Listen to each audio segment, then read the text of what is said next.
And another thing we discovered in the focus groups is people want to leave it to the courts. So I think basically those are the main points we got. There's a lot more points out of the focus groups, and I'm going to make this short. We used, in Florida, for instance, we used the argument that takings would allow, the argument we used there is that in Florida we would allow folks to build topless bars in their schools. That seemed to work. In Wyoming, well, you have to do what you have to do. And in Wyoming, we used the argument that it would fill up the state with lawyers, and that resonated well. Sorry about that. We've got a few lawyers here, so we have to be careful. Well, they don't want it full. That's true. Well, business. I'm going to give you some quick and dirty figures on what it cost us to do the polling and the focus groups. We used Linda Lake to do the focus groups, and let's see, that cost us $20,000. And we did 3 focus groups, 2 in Phoenix and 1 in Arizona. And we had 24 questions to discuss in those focus groups. In the telephone survey that complemented the focus groups, we had 600 voters throughout the state of Arizona. They were 30-minute surveys. 160 questions was the max that we covered in 30 minutes. That was a very intense, heavy-duty poll. That cost us $29,000. So we spent $50,000 to do the basic research, polling, and focus groups. And the reason I mention these figures to you is I want you to understand that if you get into these kind of campaigns, maybe they are not relevant in Louisiana, but you need to know as the environmental community moves into the next 2 electoral cycles, fighting these campaigns in half a dozen states or more, this is the kind of money we're looking at. We're looking in Florida, for instance, where it's going to take about $2 to $3 million down to fight that campaign. This is a daunting challenge for the national environmental community and build throughout the community. I'll take the question. Roy, you mentioned environmentalists and conservationists. Could you define your definition? I don't want to. But basically, what we found out is in the surveys, when we asked people to define for themselves, if they knew the difference between environmentalists and conservationists, this is how they defined it, basically. And we tried to get it. It's a subtle distinction that exists in the minds of a lot of people, particularly out west. What you're suggesting, though, is conservationists are more readily accepted? Well, let's see on the takings issue, yeah. Thank you. Yeah. Yes, Mr. Morgan. In the beginning, you were talking about. So strategically, I understand. yeah, strategically, if you want to win these things, just remember that sometimes putting the environmental groups up front as your lead organization, promoting your campaign will backfire. It may not work. You want to put some other group up there. And you heard, I pointed out in the tape, paid for by Arizona Sportsman. Did you hear that? Did you hear that in Sportsman? We did that intentionally. The other side's tapes said paid for by the Arizona Realtors Association, the mining industry. They had all of that in there in the tagline on their tapes. That was the wrong thing to put in there. That's a killer in Arizona. Arizonans are not opposed to big business because big business in Arizona means jobs. When we did the focus groups and pollings out there, people generally were not negative big business. But they are negative and anti-mining and developers. So we had an advantage in calling our group a sportsman and conservation nature and citizens organization. We use consumers, so forth. At the beginning of your election, you started out by speaking about the electoral vote in Louisiana and citizens being able to put a candidate onto the ballot for election. Will you be reading or hearing more about that and anytime soon? I was talking about the work that we did in training people how to treat environmental fire. Is that what you're talking about? Oh, initiatives, yeah. Well, I don't know if the Louisiana legislature would want to pass a bill allowing citizens. How can we go about Hey, it? Bart? Barbara, you want to answer that? Share with us, please. Can you share with us? Barbara wanted to share about something. Oh, right, I just checked some of the Senate bills that I had on the list. There are 2 initiative bills in there to amend the Constitution, one by Dean and the other by Foster, and another one giving us the right to a straw poll, Uh-huh. which I think is kind of interesting. Straw poll. For political purposes or social policy? policy or let him do it? Is that interesting? Well, now, who are the people that are supporting the initiative process? Are they neutral? Well, or- you might not expect to, You mean they're progressive or otherwise? well, I don't know what you call it, how would you, Oh, they're on our side? Not usually, no. Not usually. Then why would they want an initiative Well, one process? is running for governor. Well, I'll tell you, the initiative referendum process works both ways. I gotta tell you, since 1970, when environmental initiatives started out west, we have generally won most of them. I told you the 40% benchmark, 40% win, 60% lose. The environmental community has had a tremendous record. It's exactly flip-flop. We win 60% of our ballot measures since 1970, won most of them. And getting more each year. We had 2 or 3 or 4 in 1970, and 72 and 74. They were primarily on the West Coast. They had Bible bills, shut down nuclear plants, things like that. In 1988, 90, 92, and 94, we had 30 or more in about 24 states. They're getting very popular with environmentalists. We're finding them easy to run around state legislatures and get things on the ballot, accomplish things we can't get because they're logged down in state legislation. But the other side has picked up on this. So while we have had the field to ourselves, by and large, for the past 6 or 10 years, the other side's picking up on it and they're beginning to run their own initiative. And that's important for takings, because in the future, you will see takings ballot measures out west, some promoted by us, some promoted by them. It's going to be very confusing to the public when you get environmentalists voting and promoting some, and voting and promoting against, promoting votes against. So it's going to be a real problem. We not only are promoting our own environmental initiatives, we're going to be raising money to defeat other groups' initiatives. That was the case in California in 1990. And one final thing. I always, I feel like a broken record, but in your packet is another piece I put in called permissible, points about permissible electoral activity that C3s can do. I advise all of you to look at that thing. If you're members of a C3 tax exempt group, you should do some of that. Find out what you can do to promote electoral activity, like the League does, like AFE does. It's perfectly acceptable 501c3 activity as long as it's nonpartisan. 2 items that I want to suggest that you look at is this project done by the National Wildlife Federation. If any of you have contacts with the Federation, you ought to contact Mira Osman in the National Office of Wildlife. It's called the Cost of Takings Legislation to New Hampshire Taxpayers. This is really a dynamite piece of work. AFE is going to do something like this in Florida this year. And it shows a tremendous impact on local and municipal budgets in New Hampshire for takings. And this one piece will kill takings legislation in New Hampshire forever. We'll never get a takings bill in the New Hampshire legislation because of this one study that the Wildlife Federation did. One other thing, get a hold of this book. It just came out Thursday.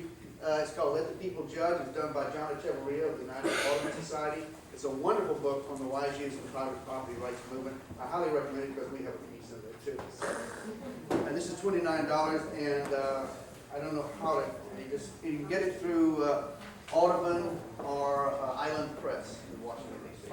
Thank you, Roy.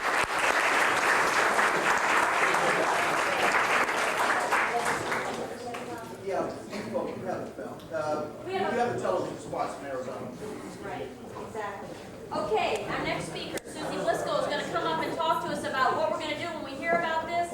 And then after Susie, we're going to have a group of folks coming up sharing about the bills that are coming up, what issues we're really concerned about. I think Joel Walter and Andrew Lemon are going to talk a little bit more about takings here in Louisiana and lots of other issues. But Susie, you're going to tell us how to be effective down in the Capitol. One of the things that Kip said was that it's very important in how you approach your legislator when you want to try to get a point across and you want them to vote either for or against your piece of legislation. Probably the most effective thing I can tell you to do is to be sure and write it all down in advance. It helps you to put your thoughts in clear, concise sentences and allows you to use that either for a handout, to write a personal letter, or to make a phone call. Lots of times when you're talking to a legislator, as Kip mentioned, you're not going to have much time. You're going to need to be brief and quick. You're also going to need to be sure that you understand you may get interrupted. If you don't want to lose your train of thought, be sure you write it all down. In your handout is actually a little green sheet that says just almost exactly what I'm talking about now. It's very important, first of all, on the top of whatever you're using for your handout, identify your issue. Be sure you put the bill number and the subject and how you want them to vote. Do you want him to support it or do you want him to oppose it? Then begin with brief sentences to support your position. Tell them how it affects you personally. Doesn't have to be huge generalities about large groups, the entire state, our nation. Just has to be how it affects you. You want to be sure he can have that to take it with him. If he's looking at something and at the very top, it has the bill number and how you feel you want him to vote on that, it'll be easy for him to go back and look through it. You need to ask for a reply, especially if you're doing something in mail or by the phone. You want to be sure that they're going to contact you back. If you're a constituent, it's extremely important to be sure that you include that information because that means that you can vote for him. And as Kip mentioned, in the election year, those issues are extremely important. So they want to be sure that they have some sort of contact with you. And they'll answer, and if they don't, then you know, as he said, don't vote for them. If a legislator then votes for or against an issue, please be sure and write a thank you note. Be sure to tell them that you appreciate what they have done, and that way they have more of a rapport with you. They're more liable to be receptive to listening to you in the future. Everybody likes if somebody say thank you when you've done a good job. But don't forget to do that part. Also on here, you'll see at the bottom of the page, it lists the addresses if you're going to write to your legislators. And on the other side where it talks about phone calls, it also tells you that you need to use those numbers that are listed there. It even gives a fax number. It's your modern technology. You can also fax things to people. If you actually talk to the legislator, you can explain your point of view to them. But don't overlook listening and talking to aides, talking to secretaries of legislators. They can be very important. They can be sure that your message gets on the top of the pile and not on the bottom of the pile. They can be sure if a phone call is going to get returned. If he can only return 5 and he's got 10, maybe it's yours that he'll return. It's difficult when you feel really strongly about an issue not to be almost argumentative sometimes and adamant about how you express yourself. It's very important not to do that, threatening and angry and high-pitched voices. That's not going to get you anything either. You've got to learn to talk just like we are here in a conversation and hope that you're going to be able to be more persuasive than the next person. And I'm really not going to say much more about it than that. He made some comments about the fact that not only should you start with the committees, and you'll see that the members of the 3 committees that deal with most, but certainly not all, our environmental issues are listed on the green sheet. It was brought out that the takings issues and some of the others may end up in different committees. Mary Lee mentioned that Lena's going to have an 800 number. This year the session starts on March 27th. And 30 days from that point, all bills have to be filed. They're not allowed to file at any time during the session. So by that point, everything should be at least on the calendar somewhere or in a place that you can see what the forum looks like. We hope that if you have a specific issue, that you will find out who the legislator is who's carrying that. If it's a bill that you're interested in and it's Kip Holden's bill, it behooves him to be sure that the people who have called and asked about it know when it's coming up. He may want those people to testify. If nothing else, having a full committee room is very important for those bills. So call the secretary, call his assistant. Those phone numbers are in the little book that the League of Women Voters has included or in the packet. And there's also a much more detailed one if you want to see a picture of what the guy looks like in case you're actually going to be down there. So if you have that kind of information and you call and you talk to them, ask them to please be sure that they let you know when it's going to come up on the agenda. Lynn, I think is going to try to thank you. Yes, this is my band. There you go. This one should have been in your packet, and this is available. We bought them in bulk, so you can get the power book for $4 if you'd like to see their mug shots. You know, when you're walking through the hall, you go, that's who I was talking about. Yeah. So it's available if you want. Okay. Good. also helps too if you want to have a kind of a hook to talk to somebody. If your name is Nancy and the legislator's wife's name is Nancy, you can say, oh, I'm going to be your next best friend Nancy, and gives you a way to talk to that person. You both graduated from the same college. You have the same high school. Your husband's brother is in the same business. Anything that allows you kind of an opening remark to talk to that legislator. And you may find some of those things in that other book. So be sure and look through it and find out who it is that you want to talk to. It still is, as he said, very important to not neglect the rest of the House or the rest of the Senate. Because of the overturning of the lobbying law, you can speak to all the representatives and not just your own, at least for now. So if your representative is not a member of the committee, know that you can talk to him and other people on the committee. And I've got one thing that I think is kind of funny. This is an editorial that was kind of written in jest. In the Baton Rouge area, a legislator decided that he was going to be able to tell the Louisiana State football team what to do. And this was written sort of in jest, but it said, think how great it would be if the legislators had to abide by the NCAA college football rules. No gifts, no free lunches. Don't even think about free trips. You can't talk to a lobbyist. They should be treated like agents, and there'll be no discussing anything with them. If one legislator should, with an intent to break the rules, the entire legislature could be put on probation. No TV, no oil trips, no extra money, and it might even result in the death penalty.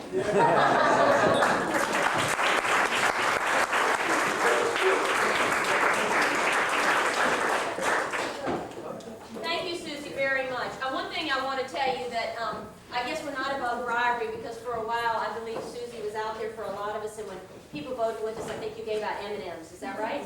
That's right. And one time I gave Kip a Snickers bar, and he still keeps coming to this, so it does pay off every once in a while. Okay, one thing I want to make sure that we had takings in plain English was available to you. That book, it was free out on the table. Thank you, Gerald, for bringing that from the Sierra Club Legal Defense Fund. You brought me a big box so people could know that. I want you to know that we'll be sending out a list of everyone who's attended this conference and the 800 number, and one of the handouts that didn't get in your packet. We didn't have enough. Florence Robinson had one. She wanted to make sure that you got it. Right now, it's going to be a time where we're going to share our concerns together, come up, and so if you'll be patient a little bit longer, and then we'll be through. Our first person to speak would be Florence Robinson, had called first to the office. Are you ready? And I think you all should know that Keystone honored Florence for her work on National Superfund issues. She went to Washington, D.C. and was honored. And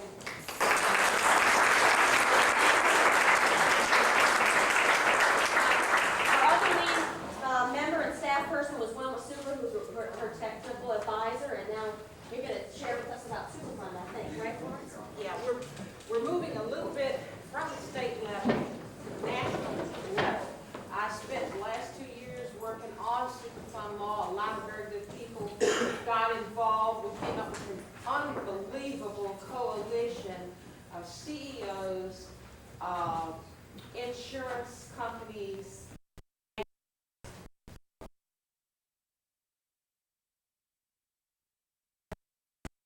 and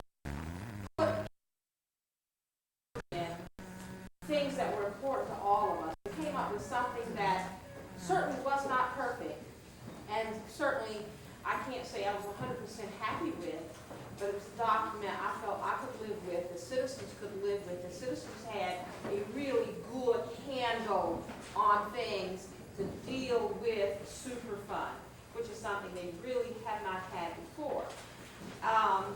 And it was petty partisan politics that killed a really, I have to say it, a really good Superfund bill last year. Petty partisan politics, the Republicans didn't want to give the president a victory.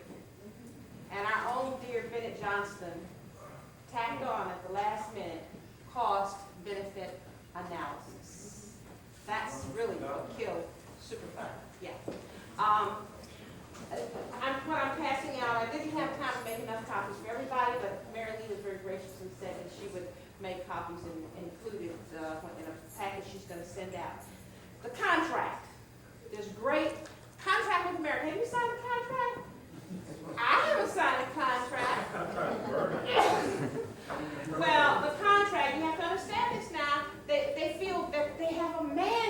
the American people to carry out this contract. And it's already passed the House. And it's H.R. 9, the risky business bill, that has all these horrible things in it, like life takings and this risk-benefit analysis, cost analysis. And that is one of the most frightening things to ever come through Congress. If it goes through the Senate, my dear friends, we're going to be back more than 30 years.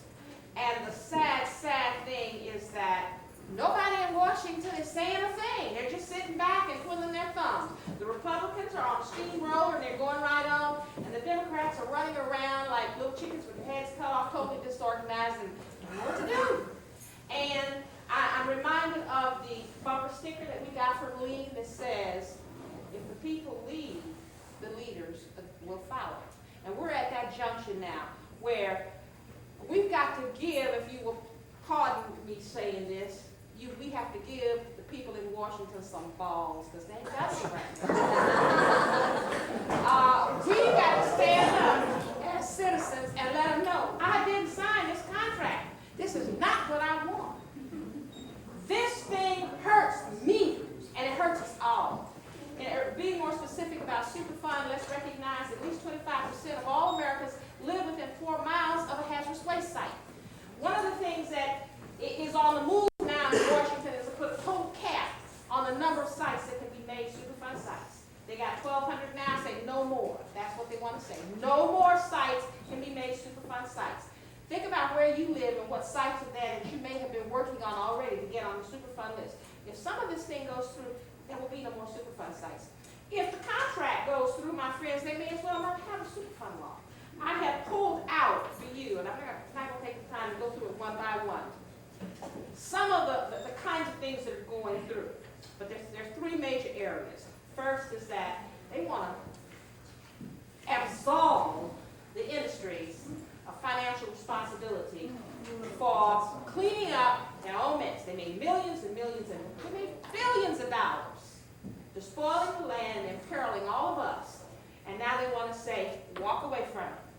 Now for me, this means the site in my own backyard, Petro Processors, where the Fortune 500 is all dumped, we can walk away from it.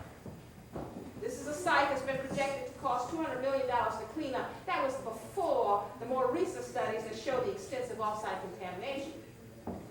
Devil's Swamp, a lot of you know about, there's our good friend back there, Frank Bonifay, who right now is working very, very hard trying to save Bluff Swamp, which is on the southeast end of Baton Rouge. Here's Devil's Swamp on the northwest end of Baton Rouge.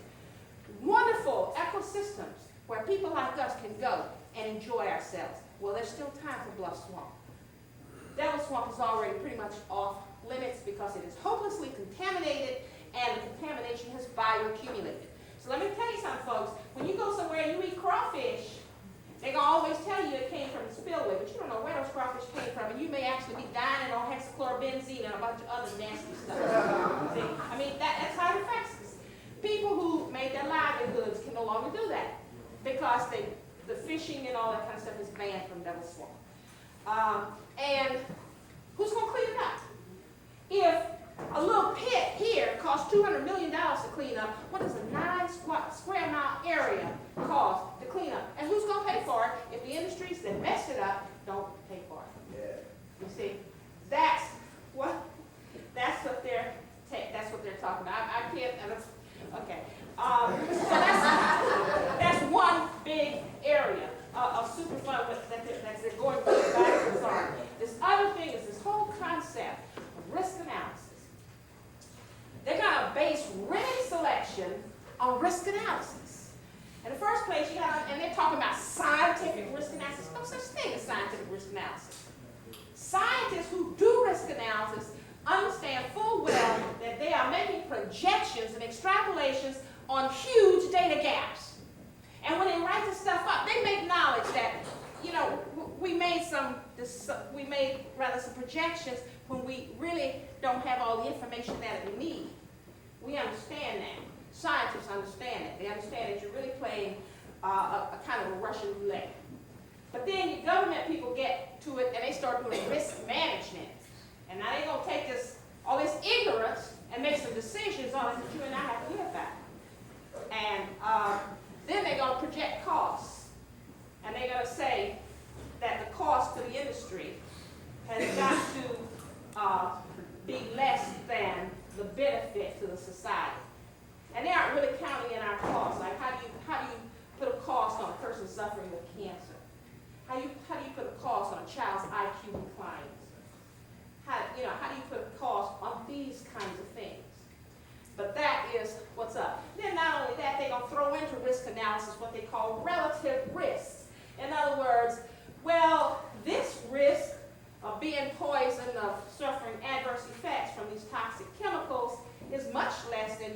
of being hit by an automobile, so you ought to be happy with those risks. That's the kind of nonsense they're talking about. So, in short then, the other thing is public participation. We worked so hard to get a really good public participation section last year. It has some incredible things in it. We even managed to get clinics in both the Senate and the House bill so that toxic communities could get good medical monitoring, good medical services that help hopefully give them a better outcome on life. Now, the concept of public participation is, let's throw out the information that we've already found and the decisions we've basically already come up with, and then the people can stand up and comment about it.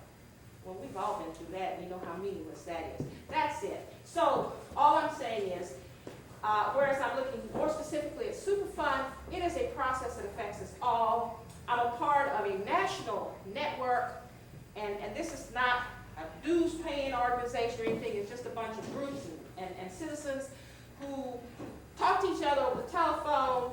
We send messages out. We ask you, hey, write your congressman. That is when we have time for you to write.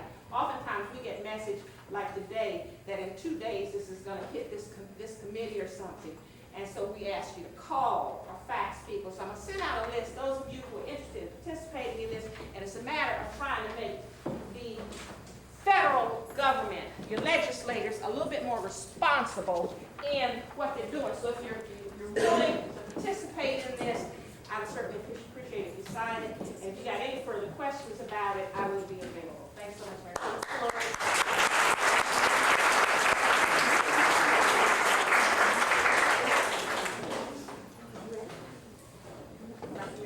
And next we're going to hear from Paula Henderson. And I don't know, Ellen, if you wanted to come up too to address the pesticide and children issue that we're working on and the bill that's coming up. And we're really sorry Senator Cravens didn't attend. And we were very nice to his aide, but he still didn't let us know that the senator wasn't going to show up.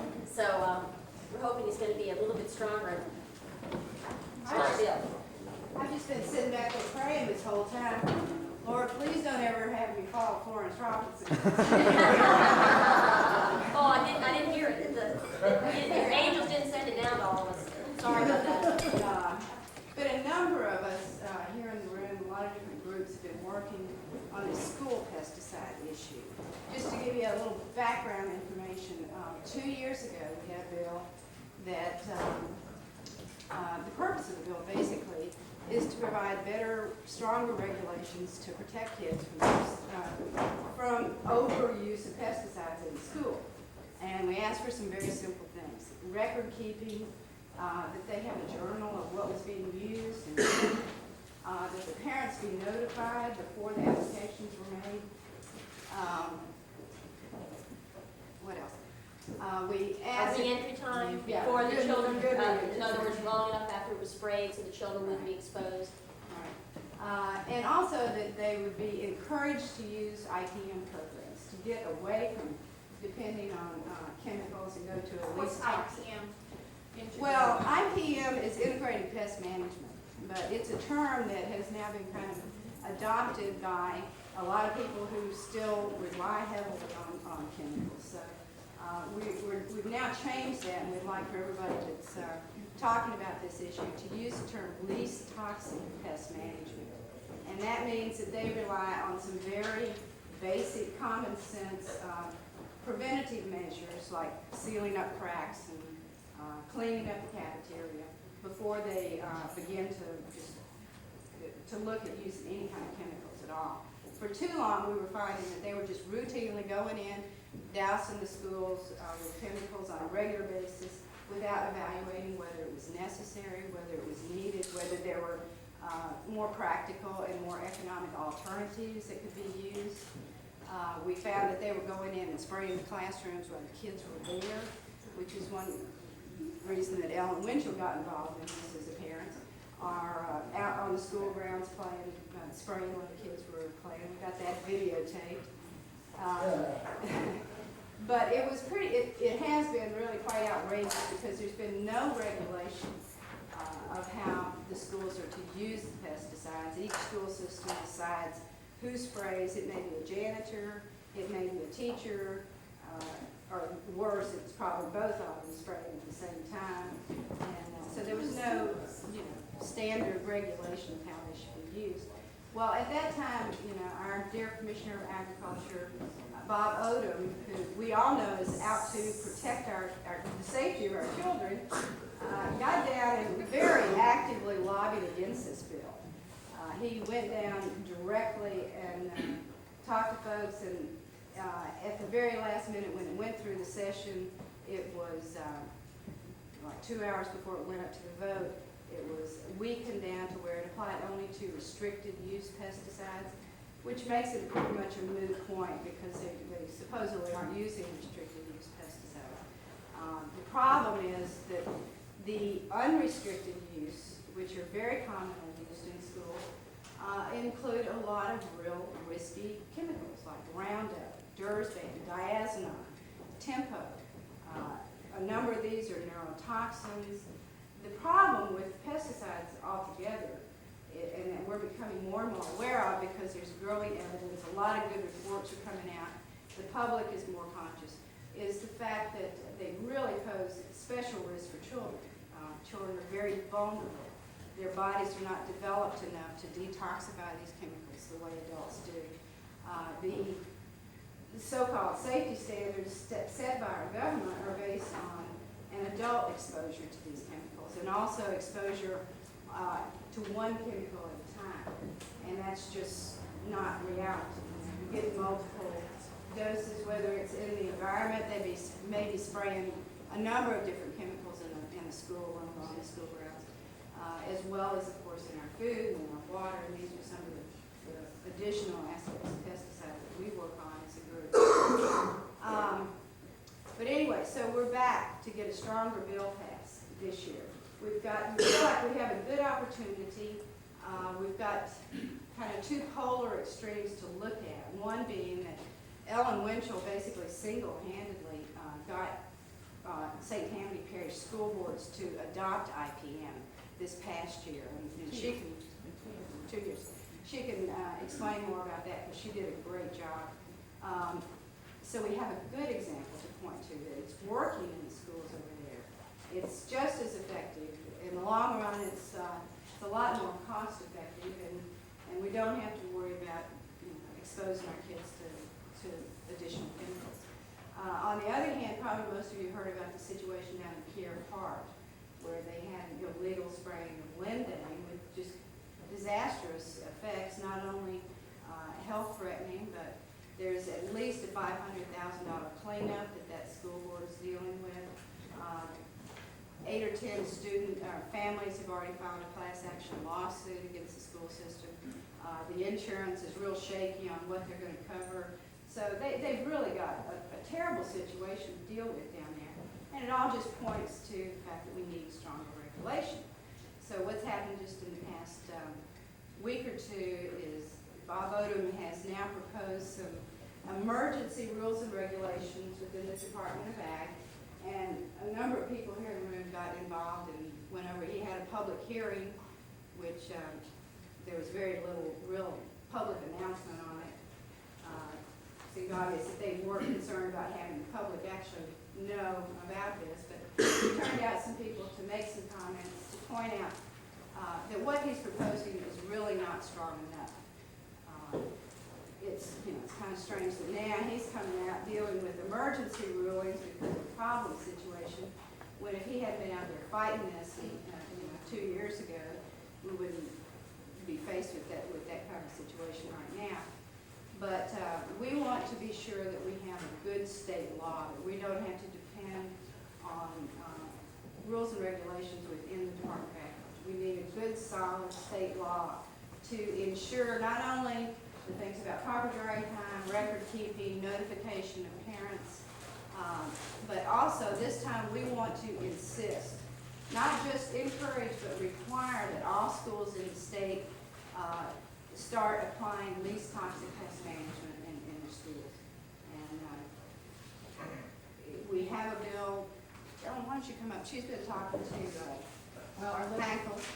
Our legislators were following the strategy that Stuart Smith mentioned earlier, using John Hankel to be our main sponsor in the Senate, hoping that most of his cronies who normally wouldn't vote for this sort of issue would just see his name and sign it. He's not going to stand up for the bill, I'm sure, but he is going to introduce it because I'm a constituent of his. We chose him and Eddie Dino as our main sponsor in the House because they're in St. Tammany where it's been done. One of the main criticisms we had last time when we went up was they said, you know, well, you can do it somewhere else, but not here, we have too many bugs. Well, now we can go back this time and say, we did it, it worked. We did the first year, we did a pilot of 2 schools. This year, we've done the entire school district. It's working fine. If you call your legislator, you need to mention 3 things. One, what Paul said, in order, they need to tell them that it's cheaper, it's more effective, and then the last one, which is least important to them, is it is safer. But it is cheaper. We have the hard data on it now. It is more effective. You don't develop resistance to caulking. So those real. You also need to, if you have any Bessie board members that you know, we really would like the Bessie board to introduce it in their legislative packet. We need them to be lobbying. Some of the members are already behind it. Some aren't interested. Last time they voted a no position vote. So we need people to call them quickly so they get it in their legislative packet. If they're behind it, we'll have a much easier job. Also, the Louisiana State School Board, Jim Swallow, the new executive director, they actively lobbied against us last time. Not for any of the reasons I just mentioned, but for the sole reason that it's not a government issue. Even though the government requires you to go to school, you're not required to provide a safe place. I disagree with that.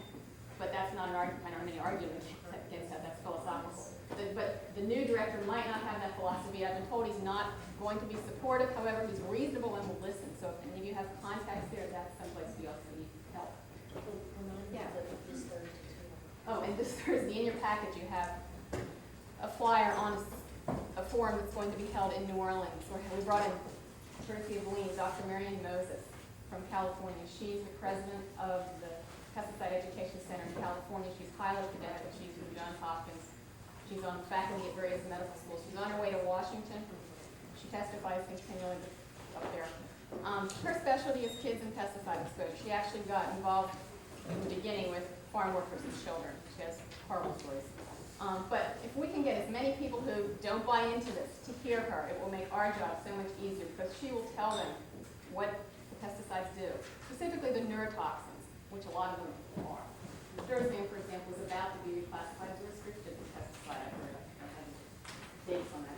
But that's, we still use that in our schools. There's also going, Dr. Marian Moses will be Thursday, March 16th at the Unitarian Church in New Orleans, and she will also be at the Mayor's Environmental Breakfast on Friday. She'll be addressing Flip side of your yes, on the other newspaper. side, and she'll be addressing a different topic because we expect the same people. She's going to very specifically on Thursday night address only pesticides used in schools. We've sent her all the ones that we've been able to find out are used in St. Tammany. She's going to talk specifically on those and what those do to your children. On Friday, she's going to talk about the things that she's found in the stores we're taking her to on the way back from the airport on the shelf that are hazardous to your children and you.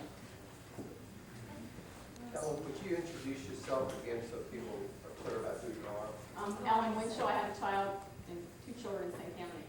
And this started when I watched them spray on the playground. I have the official letter from Bob Odom that the spraying never took place. I was wondering to know if, with this presentation, I'm from Thursday. I'm from St. Louis Parish. That you all, whoever sends invitations out, invited my superintendent of school, Dr. Datz, to this particular. The woman who sent the invitations out isn't here today, but she was supposed, I believe she did. If she didn't, and even if she did, please contact them yourself. All of them need to hear from multiple constituents to come. I'd like them to attend that if possible. Yeah, that's, if we could just get the people that really aren't interested and think it's a bunch of hooey, if we get them there, we won't need to do all this work. But real important things that you all can do, we need to get school board people more involved. Thank heavens we got Albertha Hastings, who's on the school board down in Iberville, right? And she's been out shouting about this. She seems to do that very well. But we need to get the school board people behind it. If you're on the PTA or you know PTA people, put the word out on this. The national Bessie PTA board, endorsed it years ago. yeah. Talk to your principal, go to the school. This is just a common sense. This is not a bunch of environmental radicalism. This is just, let's protect our kids. It doesn't make sense to douse them with chemicals. And there are alternatives. But the problem is, Not and everyone tests. I was really amazed. I guess I'm naive, but because I thought that this was a good, simple, common sense kind of bill, who could be opposed to protecting school children? I was totally dumbfounded that Bob Odom indeed was very actively against it. And so it will be interesting this time around to see what position he's going to take. As you probably know, he is a very powerful figure. He has been in the limelight a lot because of the problems at Pierre Park, so he wants to appear to be making public assurances that he's taking care of the situation. And that's what we need to be careful that by him saying, don't worry, it's all covered, that might undermine getting a good, strong state law passed. So keep your eye on Who that. just settled the bill? What's that? For the pesticides of children and the legislature, who else just set up? It's a bill that's gone through the legislation, is that what it is? Right. Right now, we're still drafting it. They just have to get to me and go back and forth. Yeah, we've got drafts of the bill already, yeah, but. They're not- the The legislators and Ellen and everybody's help. But we don't have a number on it yet. Yeah. That'll be out, what, in another week or so. One more question, and then we need to.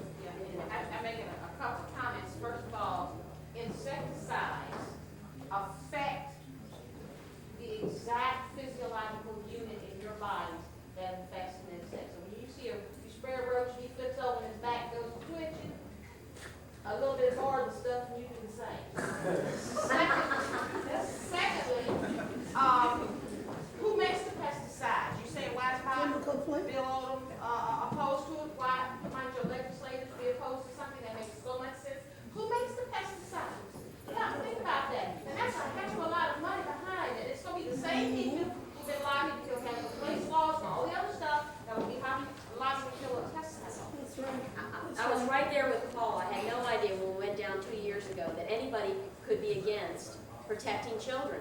But people were running up in the hall and grabbing me and telling me I was crossing the line between church and state. And really, I was like, I'm just here about protecting children. I mean, it was unbelievable, But we've got this watered-down bill passed through 2 years ago, and with your help and a good push this year, we can get a bill with some teeth. And it's Dr. Ellen Winchell, and she has a degree in toxicology, and she's been very, very helpful. Is that right? Immunology. Immunology. Okay, well, close. Nonetheless, she's been willing to do a lot of the technical, assistance on this bill to help us all understand exactly what these chemicals are doing. So we really appreciate Ellen. And Paul has been out there helping, and a lot of her folks back there. One or two more questions, then we have Gary and some other people want to talk about some other issues real quick. Can I add one little Sure. thing? Citizen Action has been working on school pesticides off and on during this year, and as some of you know, we do have canvassers who go out in the community. And I was really proud the other day at the Bob Odom's hearing. We took down petitions with 21,000 signatures just from this year of people specifically asking for stronger regulation on pesticides. So there's, like I said, a lot of growing public awareness and really a lot of support out there. Just Thank you, Kendall, too, for doing that. And all your questions,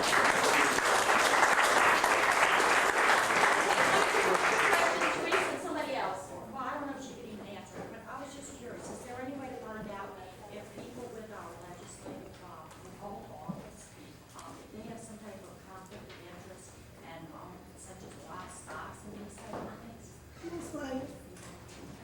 Well, if I can jump in there and kind of bring up something totally different. A number of us have interest in campaign finance. I think Thomas was talking about this campaign finance reform. But one interesting thing that's been done just recently, Gulf Coast Tenants did a very thorough study of the contributions to the environmental committee members from the chemical industry and those kind of vested interests. And so you can get in there and dig out those records, and we have a lot of it available now. We want to do a lot more. They tell me they only give you like 6 at a time on a 6 man. Well, we have that report, which does go into full detail of the environmental committee members and their contributions from the last election. That might give you some idea. she's talking about, and Tom, you wanna come on up, Tom, are you gonna kind of go into that? I'll go with We- one If aspect. you're interested, just sign up and let me know so we can get you a copy and. Introduction, Mary Lee. I'm Tom Lowenberg with the Alliance for Affordable Energy, and I first wanted to thank everybody who has been part of the Alliance over the years. We're celebrating our 10th anniversary, and I wanted to thank everybody who's helped in all of our successes. First starting out working on issues mainly in Orleans Parish, and now working statewide for fair, affordable, and environmentally responsible energy policies in the state of Louisiana. It's been an exciting 10 years, and we're looking forward to the next 10 years, which are going to be more exciting. And I enjoyed hearing Roy's description of the referendum that he talked about. 10 years ago, we fought a referendum in fact, exactly 10 years ago from now, I was probably handing out flyers. I was co-directing the campaign to get regulation of NOPSI back to the city council in the city of New Orleans. We had maybe about $100,000. Utility companies raised somewhere in the neighborhood of $2 to $3 million, and we got 63% of the vote. It was a grassroots campaign, and the day after we got regulation back, this was issues. The reason we needed to do this is because we had the Grand Gulf nuclear power plant that was built in Mississippi without any public input, and the Public Service Commission could have cared less about. They were happy for us to pay for it. They were trying to push it down our throats, and we needed to get regulation back where it had been for a number of years. In any event, the day after we got regulation back, NOPSI filed for the largest rate increase in its history.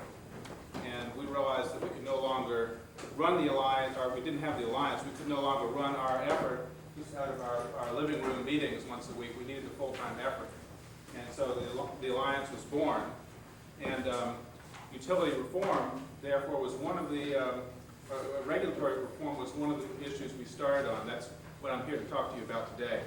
We do a lot of our work, not just in front of the legislature, but really in front of the regulatory bodies. There are two of them in the state of Louisiana, the City Council in New Orleans and the Louisiana Public Service Commission. The utility regulation has a profound environmental impact, more than a lot of people realize, but we're talking about billions of dollars of assets. And we've got 5 elected members at the Public Service Commission with the smallest staff of any regulatory body in the country over this. Practically no professional staff in the sense of economists and the other type of staff that other regulatory commissions have. And the utilities largely rule the day. That's how they do it. Let me give you the example of the most recently contested election, which was Commissioner Powell. He raised about $384,000 a couple of years ago.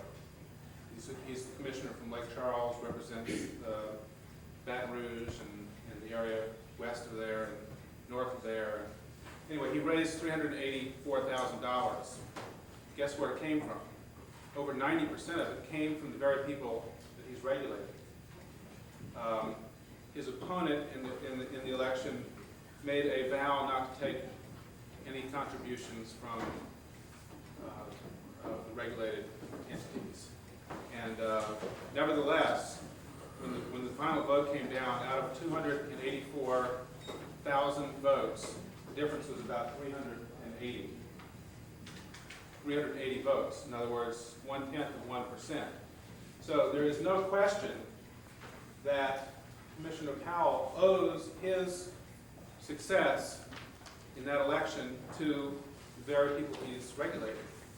One of the things that came out in the election was that out of the last 550 votes that Commissioner Powell had voted on, he sided with the people he was regulating, I think 545 times.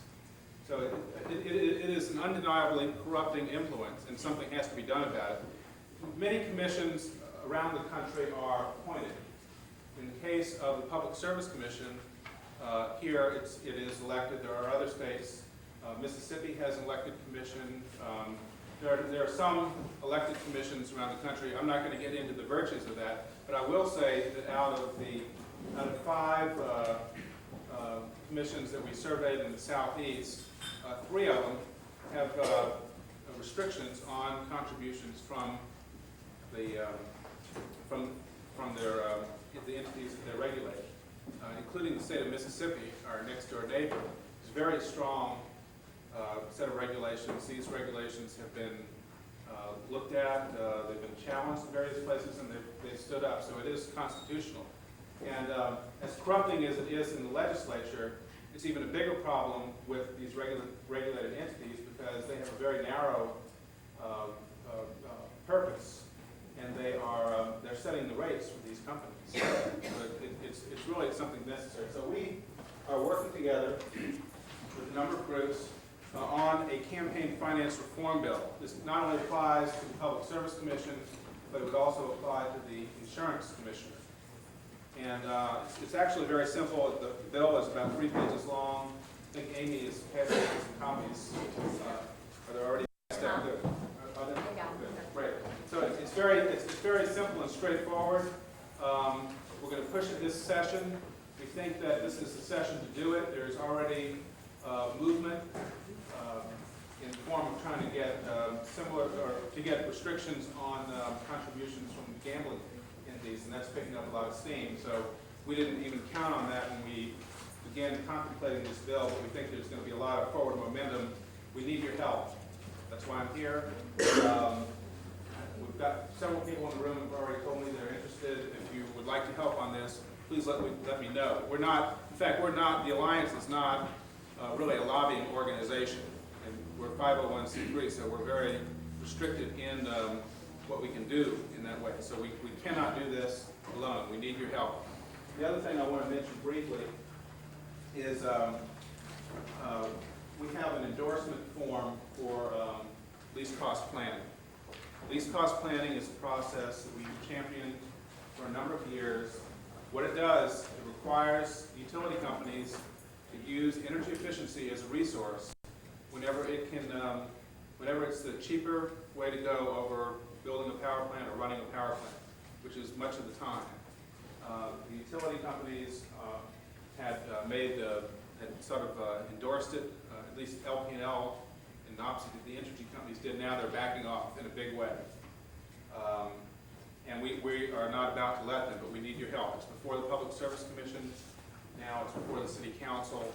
And many of you have helped on this. All we're asking is can we get your formal signature so that we can, as a tool, when we're talking to the Public Service Commission, we can talk about which organizations are supporting least cost planning. So I have a limited number of forms with me. If I don't have enough, I'll mail them to you if you let me know. But if you haven't signed it yet, please see me, and I'll get it to you. Thank you. Are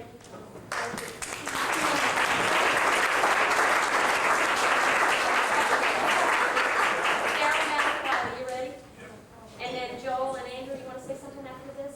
And Tony, don't fall asleep because you're coming up soon. A couple of things. Out on the table outside, we've got some flyers that look like the green one and this one together. What these are, the Sierra Club put these together to detail the contract on America that the Republicans have taken out to kill every viable environmental piece of legislation passed in the past 25 years. So we want you to pick these up, do that.